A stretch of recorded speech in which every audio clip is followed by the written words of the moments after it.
Anda lihat, Anda ketahui itu fakta. Loh, lah kalau iya. itu gelas, Benar. itulah faktanya gelas. Betul. Kalau tidak ada gelas, itulah faktanya. Belum. Gimana kamu? Kalau tidak dilepas, Anda kena delik. Kalau tidak mau dengan harga murah, nanti hilang dengan tanah-tanahnya. Nah, ini yang terjadi di masyarakat. Kamu ngerti nggak apa yang disebut fakta? Jelasin. Loh, Ya. bentar. Jelaskan aja apa Bentar. fakta. Hari ini, Tahu nggak fakta malam apa? hari ini 263 HGB. Sampean kan masih ilmu kiro-kiro toh. Ya kita tunggu yang pejabat berwenang gitu loh untuk menyampaikan apakah tanah ini dari barang halal. Karena begini Pak, kalau tanah mengalami abrasi, kasihan dong. Pernah nggak kalian memikirkan bagaimana warga yang mengalami abrasi tanahnya? Iya. Apakah perlu ditanya kepada aparat, Pak, dia maling atau bukan? Loh Kan bukan, nggak ya Anda kalau tahu laporkan ke polisi Tapi gitu loh Pak. sudah, makanya kan kita Loh lah iya. distribusi abuse of power dari tingkat yang paling atas sampai tingkat yang paling bawah. Paling atas itu siapa Pak Iwan? Presiden Presiden yang mana? yang terdahulu. Pak Jokowi? Ya, betul.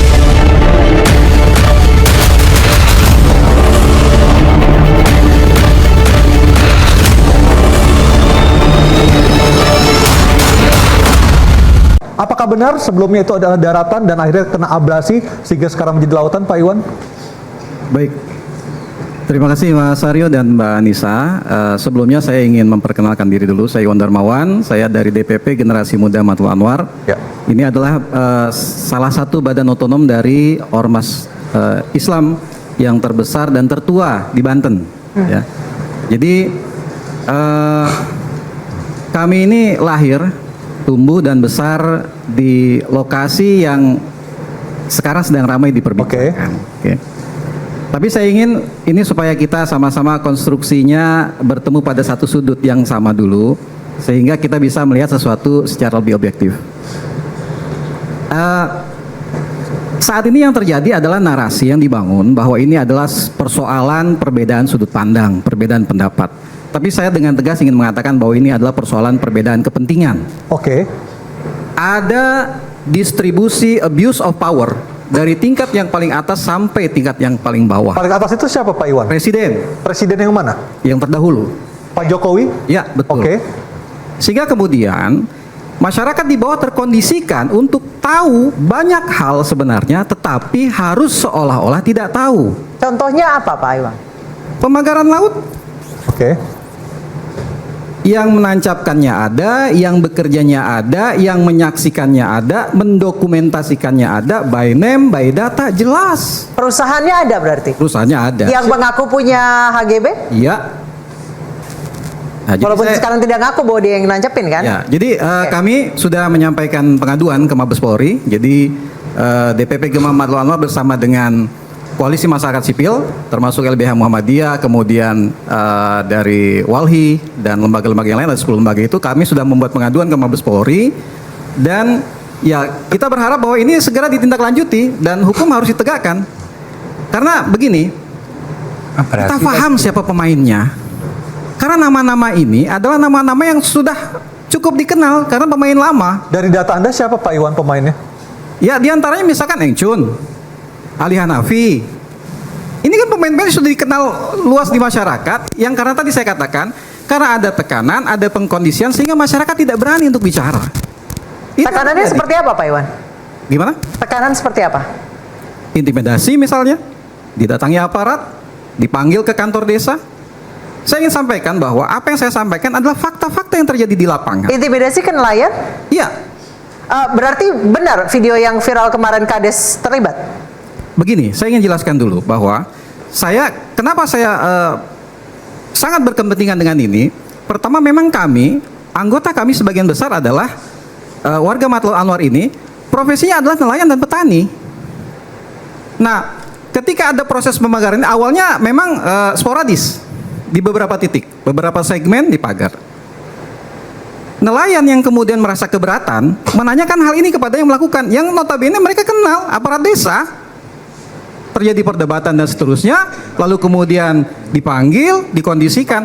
Tapi karena memang sudah berkali-kali terjadi demikian, makin lama makin rapat pagarnya, lalu kemudian mereka berinisiatif untuk datang ke kepala desa. Dan lokasi pagar laut itu sebelumnya adalah daratan atau memang aslinya laut?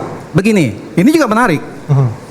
Sejak saya kecil, memang ada sebagian yang daratan. Oke. lalu mengalami abrasi. Tetapi di tempat kami itu terselamatkan karena apa? Karena ada tanaman mangrove.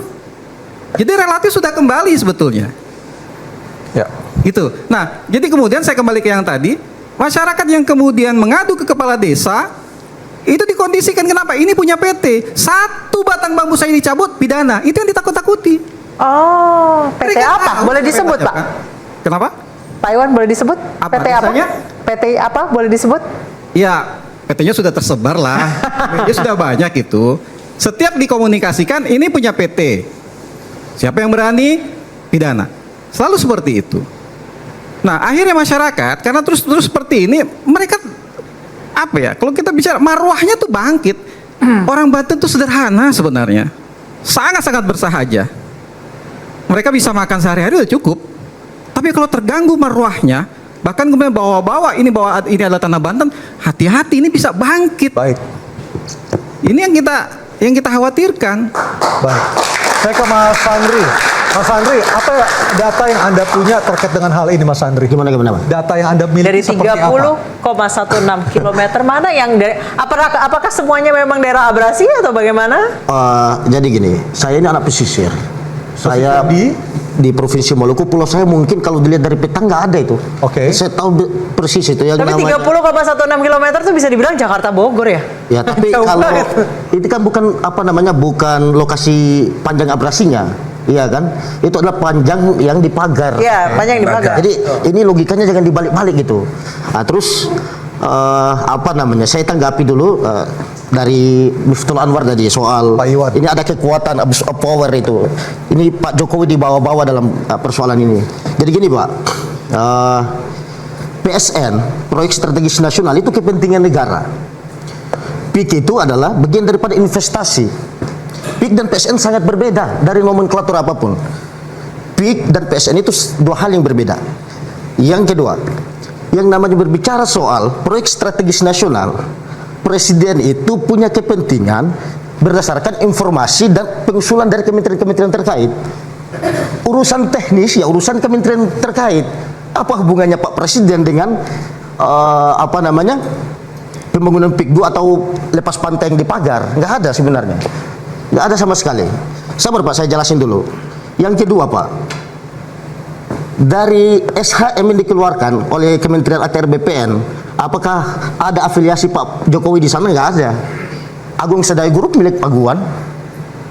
Terus ini pagar laut bukan hanya di Tangerang aja, di Bekasi ada, di Surabaya aja, di Maluku banyak pagar laut.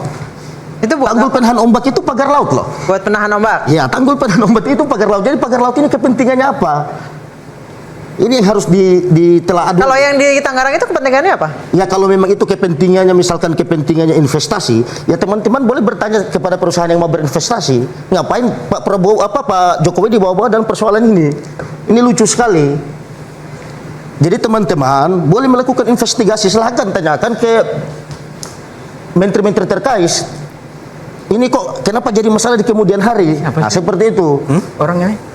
Masa presiden yang punya kepentingan, presiden itu bertindak berdasarkan kepentingan negara, Pak? Gak ada Oke. kepentingan pribadi di sana. Oke, kita dengarkan dari Pak Iwan dulu. Silakan Pak Iwan tanggapannya. Baik. Jadi begini ya. Kita bicara fakta yang ada di masyarakat. Soal nomenklatur atau apapun itu, administratif, formal segala macam itu masyarakat nggak paham. Itu faktanya apa, Pak? Faktanya di bawah itu dicampur aduk, di blend. Sehingga ketika ada upaya kekuasaan menekan ke bawah, bicaranya soal ini adalah kepentingan negara. Tapi ini Itu bukan masalahnya. proyek strategis nasional kan? Saya mungkin Pak Wamen boleh perjelas, ini bukan proyek strategis nasional kan? Yang sepengetahuan kami dari Kementerian ATR Nggak BPN ada. untuk di Desa Kohot ini tidak masuk dalam PSN. Betul. Baik, silakan Pak Iwan. Iya, itu formalnya begitu. Tapi kalau kita bicara materi di lapangannya kan tidak demikian. Negara dicatut namanya agar ini bisa digunakan mempreser masyarakat. Kalau tidak dilepas, Anda kena delik. Kalau tidak mau dengan harga murah, nanti hilang dengan tanah-tanahnya. Nah, ini yang terjadi di masyarakat dan mereka tidak berani untuk menyampaikan ini. Itu masalahnya. Saya ngomong, Mbak. Saya hanya ingin menyampaikan bahwa ini adalah apa yang terjadi di masyarakat selama Oke. ini. Jadi yang nomenklatur segala macam fakta di lapangan tidak, itu disalahgunakan. Itu Baik. maksudnya abuse of power itu. Baik, silakan Pak Raffi. jenengan ini terlalu terlalu bicara ngomong fakta tapi nggak sesuai fakta. Pahami dulu, kita lagi berbicara masalah tanah yang jadi perdebatan yang 263 hektar itu kan. 263 HGB. Iya, 263 HGB. Ya. Nah, kita mendatangkan Pak Menteri ini, tunggu dulu. Itu tanah atas nama siapa, lahirnya dari mana, itu dulu. Kalau sampean ngomong berdasarkan fakta, yang tahu fakta itu BPN. Yang tahu lokasi tanah itu mengalami abrasi itu. Bung, sebentar, Bung. Dan tentang Pak Sugeng Enggak, nggak saya mau bisa. cuma satu kata aja. Bukan walhi, nggak bisa. Nggak bisa, Pak. Saya mau tanya, kamu ngerti nggak apa yang disebut fakta? Jelasin. Loh, Ya, bentar, jelaskan aja apa itu fakta. hari ini, Tahu nggak fakta malam apa? hari ini 263 HGB, sampean kan masih ilmu kira-kira toh. Ya kita tunggu yang pejabat berwenang gitu loh untuk menyampaikan apakah tanah ini dari barang halal. Karena begini Pak, kalau tanah mengalami abrasi, kasihan dong. Pernah nggak kalian memikirkan bagaimana warga yang mengalami abrasi tanahnya? Kalau tanahnya itu hilang, siapa yang mengganti? Anda nggak pernah, hanya Anda berpikir fokus pagar laut terus kan begitu. Nggak boleh begitu, tunggu pengumuman resmi dari pemerintah gitu loh. Nanti kalau tidak puas, silakan Anda melakukan gugatan apapun asal punya bukti. Sekarang sampean mau laporkan ke Bareskrim, saya dukung, silakan. Kalau memang punya bukti, jangan di ruangan ini memvonis, menghukum seseorang, nggak boleh begitu. Kalau kita ini negara hukum. Oke, Pak Iwan Terima silakan. kasih ya. Kalau misalnya masyarakat melihat ada maling, barang buktinya ada, pelakunya ada di depan mata dia. Iya. Apakah perlu ditanya kepada aparat, Pak, dia maling atau bukan? Loh Kan nggak bukan, begitu. ya Anda kalau tahu laporkan ke polisi Lah, gitu kan loh Pak. sudah. Makanya kan kita Loh, buat lah pengaduan. iya. Kan kita sudah buat pengaduan. Nah iya silakan gitu loh. Silakan saya Berkata-kata, Pak. Makanya bahwa Silakan. yang menancapkan si A, yang memerintahkan si B. Loh iya silakan, nggak ada Artinya kan itu masalah. fakta. Salahkan. Nah. Itu bukan fakta.